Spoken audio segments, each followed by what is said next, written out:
as of the 21st of this month. I signed Proclamation number 1081, placing the entire Philippines under martial law.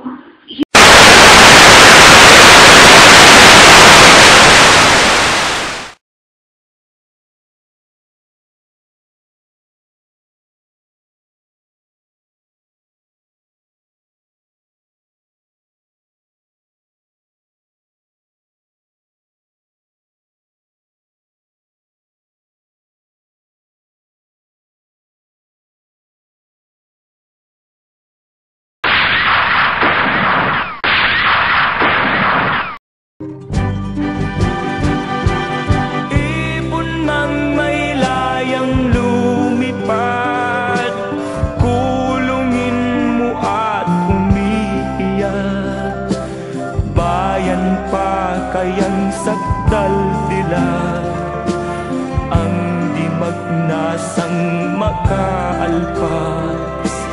Pilipinas kong minumutya, pugad ng luha at dalita, aking adhika, makita kang sakdal laya.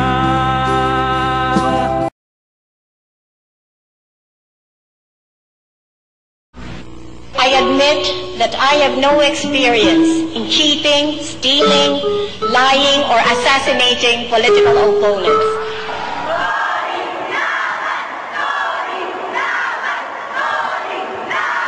Let us pray that we shall have peaceful and honest elections. As President of the Philippines, As President of the Philippines, preserve and defend its fundamental law, preserve and defend its fundamental law, execute its just laws, execute its just law, do justice to every man, do justice to every man, and consecrate myself and consecrate myself to the service of the nation. to the service of the nation. So help me God. So help me God.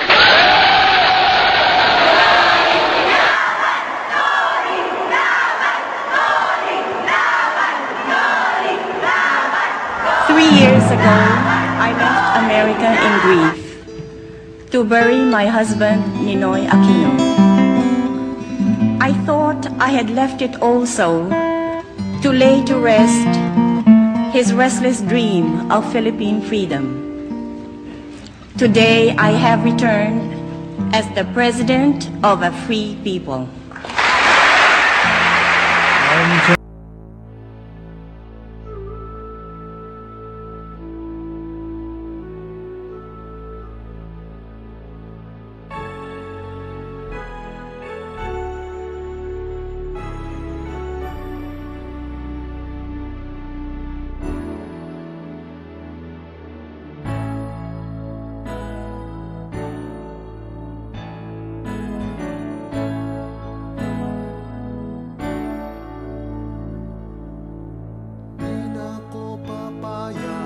Wala kang muli, di na ako papayag na muling mabawi.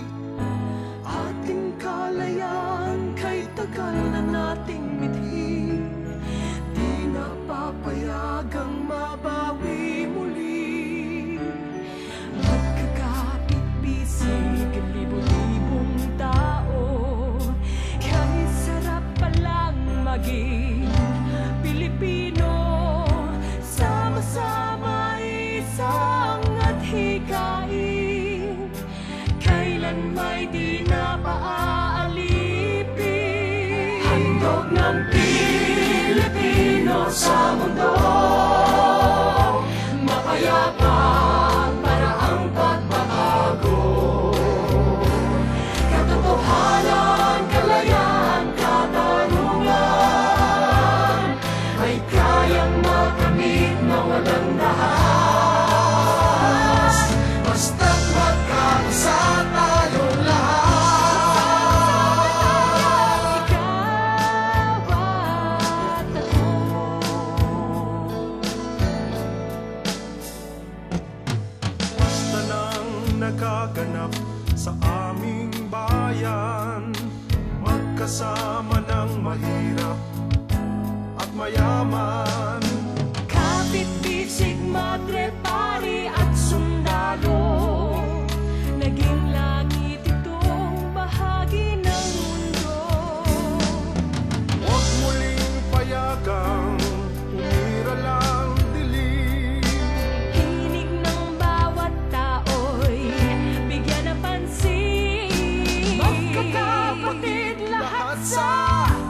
Panginoon, ito'y lagi nating tatandaan. Handog ng Pilipino sa mundo, mapayapang paraan pagbabago. Katotohanan, kalayaan, katarungan ay kayang makamit na walang dahas. Basta't magkaisa tayong lahat. Handog ng Pilipino sa mundo, mapayapang paraang pagbabago. Katotohanan, kalayaan, katarungan ay kayang makamit na walang dahas. Basta't magkaisa tayong lahat. Handog ng Pilipino sa mundo, mapayapang paraang pagbabago.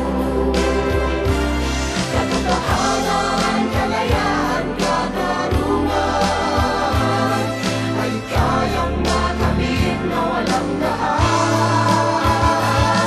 Basta't magkaisa tayong lahat. I can safely say that now, after all these years, people still accept me for what I am. That when I say something, they accept it as the truth and nothing else. Siguro, kailangan tanungin mo muna ang sarili mo, ano bang nagawa ko na para sa ating bayan? Ano? Of course, you're not expected to do as much as what the president, the leaders of our country, but there should be some contribution. I suppose we all have to change in the sense that for those of us who have done nothing yet or have done very little, for the rest of our fellow Filipinos, it's time to wake up and to do something.